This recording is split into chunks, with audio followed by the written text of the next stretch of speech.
On débute le bulletin en santé. L'importante pénurie de main-d'œuvre continue de se sentir dans la région. Et André, l'unité interne de santé mentale à l'hôpital de Amos fermera temporairement.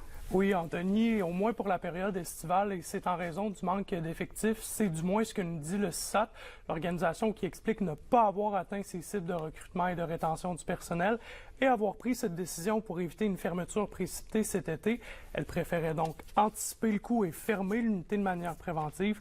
Les personnes hospitalisées en santé mentale seront transférées vers d'autres installations de la région, Malartic, Lassar ou Rouyn-Noranda. On dit aussi que les employés actuels de l'unité resteront en place. C'est vraiment une fermeture temporaire. Puis je comprends très bien qu'il y a eu des réactions, notamment relativement au poste pour l'unité interne de santé mentale d'Amos. Mais sachez que l'intention n'est absolument pas d'aller plus loin qu'une fermeture temporaire dans ce secteur-là. On va faire tout ce qui est dans notre pouvoir pour recruter adéquatement les personnes, avoir une structure d'équipe avec une expertise en santé mentale qui va demeurer, qui ne sera pas de la main-d'œuvre indépendante. Et on va réouvrir cette unité-là. Mais André, la Fédération interprofessionnelle de la santé ne voit pas la situation du même œil. Non, vraiment pas, Anthony. La FECSAT qui ne mâche pas ses mots. Il s'agit d'une fermeture permanente selon le syndicat qui croit que la pause de service va durer plus de 4 mois. Et donc, le personnel qui n'aura pas d'autre choix que de se réorienter. On écoute le président du syndicat, Jean-Sébastien Blais.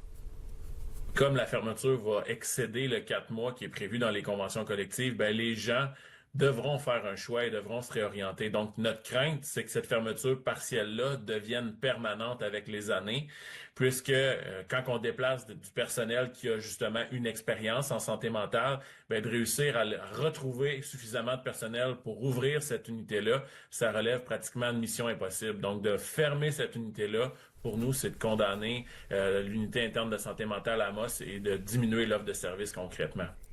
Et en terminant, Anthony, on a parlé au maire d'Amos, Sébastien Dastou, qui nous dit qu'une fermeture d'un service en santé là, dans la région en est une de trop.